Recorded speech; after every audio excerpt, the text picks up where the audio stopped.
because he continues to lie to the world about what I said and who I was pointing the finger at. Right, never even cashed a check still. Have $100 million that I never even cashed before. I have a tax attorney that takes care of everything when everything is okay. Nah, I'm not with you. Yeah, we're taking him to court. No way. Yeah. Oh my goodness. So other than See you in the that, courtroom. Congrats, you're going to prison, Floyd. Everything took a dramatic turn when surprising allegations involving Floyd Mayweather began making headlines, sending shockwaves through the boxing community. During a live ESPN broadcast, analyst Stephen A. Smith discussed what he claimed were leaked financial documents connected to Mayweather. According to those allegations, the records point to a possible link with a reported $42 million financial controversy.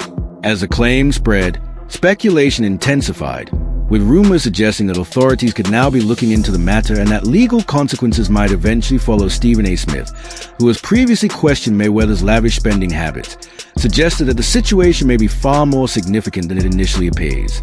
If those claims prove accurate, they could represent a major turning point for one of boxing's most successful and seemingly untouchable champions. Fans around the world have been left stunned, trying to make sense of the possibility that the legacy of an undefeated icon could be facing one of its greatest tests. As new information continues to emerge, attention remains fixed on what happens next. Stay tuned. This story is still unfolding. Floyd Mayweather has had for not paying someone money. Check this out. Part of his business. Over the years, Floyd Mayweather has frequently been the subject of discussion surrounding his legal and financial affairs. At one stage, he explained that his attorneys had advised him to avoid commenting publicly on certain issues, assuring him they would handle the situation privately and keep it out of the spotlight. Remaining silent, however, never meant walking away from the lifestyle that has defined him. Mayweather made it clear that his desire for success and the luxuries that come with it had not changed. From private jets to lavish properties, he openly expressed that he had no plans to step away from the upscale lifestyle he spent years building. AS's legal team continued working behind the scenes on ongoing matters. Mayweather maintained the same outlook. He stressed the importance of keeping his financial matters private, while also making it clear that protecting his wealth remained one of his highest priorities. That contrast paints a broader picture. On one side is a carefully planned legal approach carried out away from public attention. On the other is an unwavering determination to preserve his fortune, reputation, and image of success. Even as speculation continues and outside pressure increases, Mayweather appears committed to moving forward without allowing those challenges to change his course. Ultimately, it reflects a larger truth about life at that level of fame. Success often brings added scrutiny and complications. Yet for Mayweather, the drive to achieve more and enjoy a life of luxury appears to remain stronger than anything standing in his path. Still got my private jets. I still have all my beautiful homes, still have all my properties everywhere, and still making millions every month. You didn't take this fight because you needed the money. Actually, I didn't even want this. The fans demanded this fight.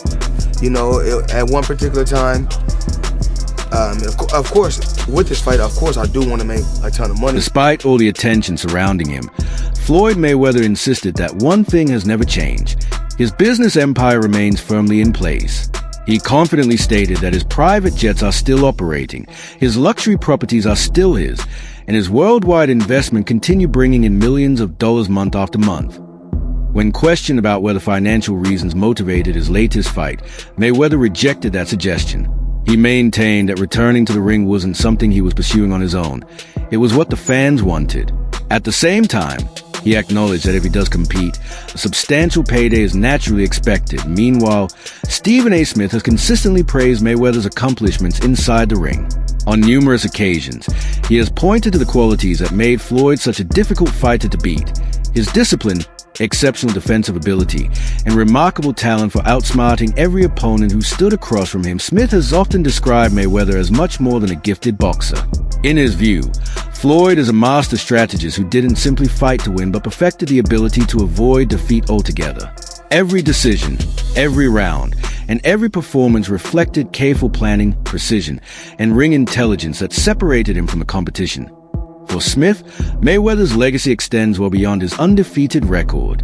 He believed Floyd transformed the sport by controlling the tempo, shaping the narrative, and redefining the standard of elite boxing.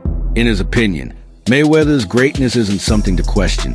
It's a benchmark against which future champions will continue to be judged. Mayweather was undefeated for the last half of his career with one hand.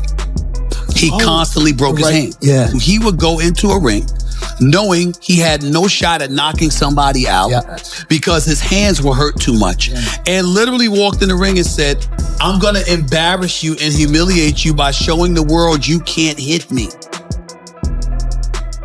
After retiring from professional boxing, Floyd Mayweather chose a different direction by taking part in exhibition matches, and the response was noticeably different from what he had experienced during his championship years. The admiration he once enjoyed at the height of his career gradually gave way to criticism as fans and analysts began questioning the purpose of these events. One of the biggest talking points came after his widely publicized exhibition with Logan Paul. Although the event attracted enormous attention, much of the discussion centered on the matchup itself rather than Mayweather's performance. Critics argued that it lacked genuine competition, noting that Paul entered the ring with a social media background instead of an established boxing resume. Among those who voiced strong opinions was Stephen A. Smith, who openly criticized the event. He explained that the contest lacked the intensity and importance expected from a fighter of Mayweather's stature. In his view, it felt less like a meaningful boxing match and more like an opportunity driven by financial rewards. That criticism helped spark a larger conversation. For years, Mayweather built his reputation through discipline, dominance, and victories over elite opponents in legitimate competition. These exhibition appearances, however, shifted the spotlight away from proving greatness and toward generating substantial earnings. Because of that, some observers began wondering whether these choices could influence how his career is ultimately remembered. While his accomplishments inside the ring remain unquestioned, this chapter introduced a different storyline, one in which business opportunities appeared to become a greater priority than protecting an already remarkable legacy. If not the greatest boxer in history, he's absolutely sensational. But he retired years ago, and for me personally, I know these exhibition matches are entertaining. I like the one with Conor McGregor, not so much the one with Logan Paul. Looking at these exhibitions and all of that stuff, that little melee and stuff don't matter to me. As far as I'm concerned, it could have potentially been orchestrated. I don't know. But I do know not just anybody should be allowed to be in the ring with Floyd Money Mayweather. Absolutely. I just believe. Stephen A. Smith didn't stop after criticizing just one fight. He kept questioning Floyd Mayweather and the path he was taking through the exhibition circuit. While he showed some understanding for the bout with Conor McGregor, acknowledging McGregor's combat sports background, he made it clear the exhibitions that followed didn't carry the same significance. From Smith's point of view, the issue wasn't Mayweather stepping back into the ring. It was the opponents he decided to face. He argued that fighting competitors with far less experience or ability made the contest seem one-sided, leaving many to question their real purpose. For a fighter who built his reputation on discipline, precision, and elite competition, this change was impossible to ignore. Smith believed those decisions were gradually wearing away at the image Mayweather had spent years building. What once defined him was a pursuit of greatness, challenging elite opponents and proving himself under real pressure. But now, according to Smith, the emphasis seemed to be shifting more toward financial gain than competitive legacy. That shift, he argued, was starting to shape the way fans looked at Mayweather. Instead of being remembered only for his dominance and remarkable skills, a growing belief emerged that he was choosing opportunities motivated more by money than by his love for the sport. In Smith's view, the message was straightforward. Chasing immediate rewards can sometimes come at the expense of lasting legacy. And for a fighter with Mayweather's status, that decision could ultimately reshape how history remembers him. Here's what I do know, which is where my disappointment comes from. When you are as great as Floyd Money Mayweather, everybody doesn't deserve to be in your space. I know you like to make money. You're never going to stop making money. Very, very few people on the planet know how to make money like you know how to make money. But some of this stuff has got to stop. You want to get Conor McGregor in the ring for an exhibition match? All right, that's fine. You know, Conor sold that. It was great marketing. He's not a boxer, but hey, he was a knockout artist in the UFC. I get it. A defining moment in Floyd Mayweather's post-retirement career came when he was asked a simple but revealing question. Why fight Logan Paul instead of taking on a top heavyweight like Tyson Fury? His response surprised many people. It wasn't about rankings, ability, or legacy. It came down to one factor: audience reach. Logan Paul, with his enormous online following, offered greater exposure. According to Mayweather, that alone made the fight worth taking. That answer didn't sit well with many critics. Stephen A. Smith was among those who viewed it as a clear sign that something had changed. To him, it wasn't simply about one matchup. It reflected a broader shift in priorities. Rather than pursuing challenges that could further strengthen his legendary career, Mayweather appeared to favor opportunities built around exposure and financial rewards. Choosing a social media star instead of an experienced elite boxer raised serious questions about the direction of his career. To many observers, this represented a change from a mentality that once defined him. The fighter known for precision, discipline, and facing top-level opponents now seemed increasingly focused on generating attention and maximizing revenue. Smith and others believed this approach could eventually reshape Mayweather's legacy. When popularity and profit begin carrying more weight than competition and achievement, the public narrative naturally starts to change. In the end, that explanation became more than just an answer. It symbolized a new stage in Mayweather's career, one where fame and financial success appeared to take priority, leaving fans and analysts debating what truly motivates one of boxing's biggest icons today. Why fight Logan Paul? Name another boxer besides myself that's more famous than Logan Paul. Tyson Fury? What? I want you to look up Tyson Fury, how many followers, and look up how many followers Logan Paul has. Logan Paul, 56 million. Tyson Fury, 4 million. So 50 compared to 4 something. I can fight a fighter right now, guarantee myself 35 million. Or me and Logan Paul can go out and entertain and have fun and make 100 million or more. So if you were me, you gotta look at 35 million for 12 rounds and 100 for 6 rounds. Big difference. There was a time when Floyd Mayweather stood at the very top, not only in boxing, but in all sports, as the highest paid athlete in the world. That achievement didn't happen by accident. It was built through smart decisions, perfectly timed fights, and a deep understanding of the business outside the ring. His success wasn't driven by victories alone. It was driven by strategy. Through blockbuster pay-per-view events and calculated promotional moves, Mayweather turned every opportunity into a financial success. For years, he became the model for how an athlete could dominate both inside the ring and in business. Now, however, that carefully built image is beginning to face growing scrutiny. As fresh reports and speculation continue to surface, questions are being raised about what once appeared to be an untouchable empire. The same man who confidently displayed his wealth and influence is now facing closer attention than ever before. The conversation is gradually shifting from admiration to uncertainty. Critics have started asking whether everything is truly as secure as it once appeared. Is the lifestyle supported by lasting financial stability, or is it an image that's becoming harder to maintain? What makes this moment so important is a contrast. Mayweather was once praised for his discipline, control, and precision, not only as a fighter, but also in the way he managed his wealth. Today, those very qualities are being questioned, replacing confidence with growing doubt. As the story continues to develop, it's prompting both fans and analysts to reconsider the narrative. What was once seen as a perfect example of success is now being viewed from a different perspective, leaving one important question behind.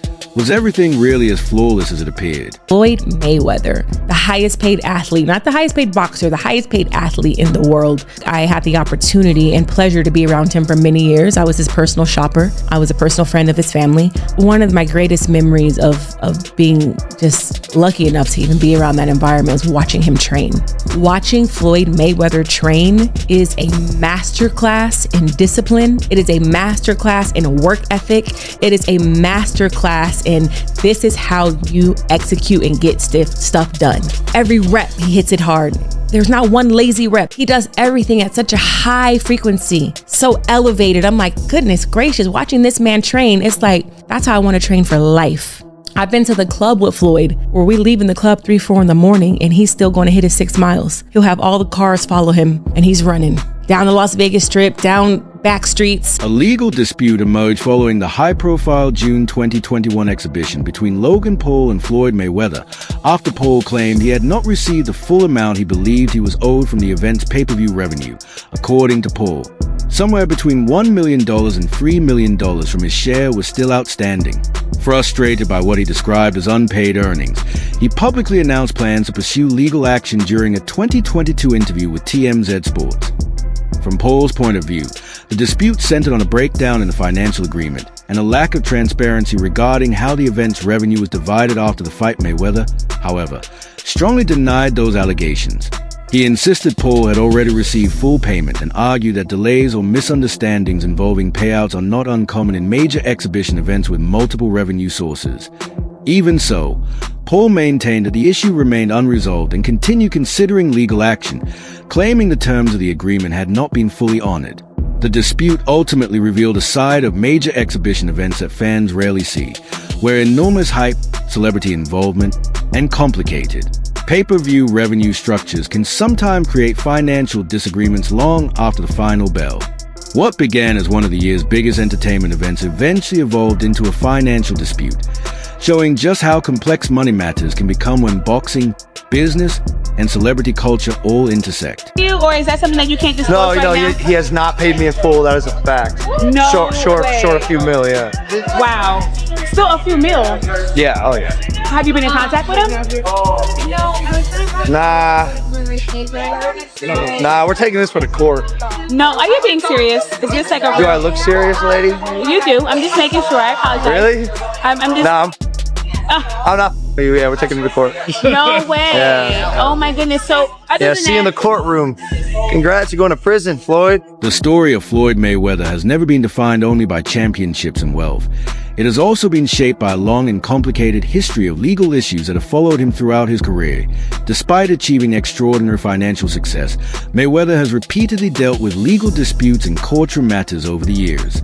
At certain points, those problems became serious enough for him to serve time in jail, proving that fame and fortune did not place him beyond the reach of the legal system. That in interviews and public appearances, Mayweather has occasionally spoken about the personal cost of his lifestyle, suggesting that the same success which brought him luxury also came with pressure, constant scrutiny, and a feeling of limited freedom. His legal challenges have rarely been limited to a single incident. Over the years, financial disputes, questions surrounding his spending, and other issues outside the ring have continued to shape public discussion around his name. As a result, attention has often remained focused not only on his accomplishments, but also on the controversies surrounding him. Although Mayweather's ability to generate enormous wealth has never been in doubt, that success has also brought challenges extending well beyond boxing. Living at that level of fame has meant dealing with admiration and criticism, triumph and controversy, all at the same time. Taken as a whole, his story presents a much more complicated picture than an undefeated record alone. It shows that behind the success has been a constant struggle to balance wealth, reputation, and legal challenges, making his journey far from simple. I had 3 children with a young lady. We wasn't seeing eye to eye. We wasn't seeing eye to eye. She was a little upset, had a little alcohol in her system. She was a little edgy, and I told her, basically I needed the keys to my truck. She was upset. She didn't want me to take the keys to the truck. So things got out of hand and blown out of, they blow things up bigger than what things are really made out to be. So things happen. But nevertheless, you had to do 2 months, right? Yeah, I did 2 months for a misdemeanor, yes. So what is it like to have everything and then not have freedom? That's what I come to find out. Freedom is very important. Freedom is very, very important. And I'm just, I'm happy to be free. I'm happy to be back, in my children's life. The relationship between Floyd Mayweather and 50 Cent has long been filled with tension, especially when business interests and personal history have crossed paths. According to 50 Cent's account, there was a period when Mayweather was away from the spotlight, and during that time he stepped in to help support Mayweather's promotional company. He has claimed that he invested a substantial amount of money and helped keep the business operating during an important stage. From his point of view, the support wasn't simply symbolic. It involved both financial backing and business guidance, and he expected those efforts to be recognized after Mayweather returned. However, what followed became a source of public disagreement. 50 Cent has argued that his contributions were never properly acknowledged, and that the money he invested was not fully repaid or credited the way he believed it should have been. Those claims eventually damaged their relationship. Mayweather, however, has consistently rejected that version of events. He has maintained that he never asked 50 Cent to run or manage his promotional company, suggesting the involvement was never an official arrangement as it has often been portrayed. That disagreement soon developed into a much larger public feud, adding another chapter to the list of financial and personal disputes connected to Mayweather's name for critics. The episode became part of a broader pattern in which business relationships involving Mayweather often end in conflict or public fallout. Supporters, however, view it as a case of differing accounts, informal business dealings, and unmet expectations. Either way, the dispute with 50 Cent shows how quickly business partnerships can unravel in the world of boxing and entertainment, where money, trust, and reputation are closely connected and rarely straightforward. Anybody who knows Floyd knows he doesn't want to be alone. So in that situation, like, I was concerned about him because, like, I went to visit him more than anyone else that he would qualify and would actually visit him. And it's because I knew that he, like this, he'll buy stuff for you to keep you around. His temperament, there's no balance. Like, he can do anything and they still stay there because it's like they're yes men, yeah. Right, yeah. A wave of controversy followed the blockbuster crossover fight between Floyd Mayweather and Conor McGregor, as fresh claims surfaced questioning what really happened behind the scenes of one of boxing's biggest promotional events. Former UFC fighter and analyst Chael Sonnen later offered a very different version of the story. He suggested that although the event was promoted as a completely sold-out spectacle, the reality may not have matched the image presented to fans. According to Sonnen, sections of the arena appeared noticeably empty from where he was sitting, despite the television broadcast creating the impression of a packed and energetic crowd. He claimed that presentation techniques were used to make the venue appear completely full, even if it looked different from certain viewpoints inside the arena. Sonnen also spoke about his own experience of the event, saying what he witnessed firsthand didn't completely match the record-breaking story being promoted. In his opinion, it revealed a difference between the live experience and the way the event was presented. He went on to criticize the way modern sports entertainment can sometimes depend on image and hype to shape public perception. From his perspective, the goal wasn't only the competition itself, but also controlling the story shown to audiences around the world. Despite those claims, the official figures surrounding the fight remain historic. The event is still recognized for its enormous pay-per-view success and continues to be regarded as one of the biggest commercial boxing events ever held. Even so, the debate remains alive between what millions of viewers watch on television and what some people claim they saw inside the arena, raising wider questions about where promotion ends and reality begins. You can trust the news. There's no such thing as fake. I'm working for ESPN. We're broadcasting the Mayweather-McGregor fight live. And to this day, they will tell you that's a record. That's the biggest fight ever. That thing was sold out. That place was, people were dressed up as empty seats. And I mean thousands of people. No. I bought my mother's ticket that day. That day, my mother decides that she wants to go to the fight. So I'm in there and I'm telling the world that this place is sold out because that's what's on the screen.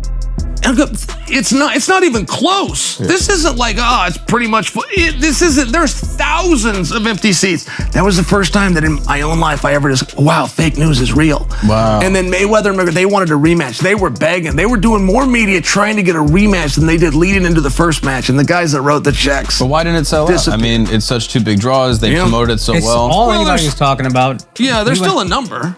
Yeah. I mean, no matter how big a draw is, there's still a number. If this guy got 100 million, this guy got 100 million, then you got to advertise it, promote it. You got to bring. It's the guarantees that kill everything. If they were just getting percentages, then obviously everybody would. You're saying the seats were empty. I can understand it not making the money, but the seats being empty seems peculiar. Crazy. Yeah, and there's nothing in the world where you have a pay-per-view hit that didn't have a live audience hit. Like if your live audience is your first focus group, isn't sold out, you didn't do pay-per-view numbers. Sure. But boxing will still claim that to this day. They still to this day claim that that's number one. And if you want to be the biggest pay-per-view in boxing history, all you have to do is claim it. And that brings us to the end of today's video. Thanks for watching. If you enjoyed this update, don't forget to like, subscribe, and turn on the notification bell so you never miss our latest videos. Share your thoughts in the comment below. Stay tuned for more, and we'll see you in the next one. Fire.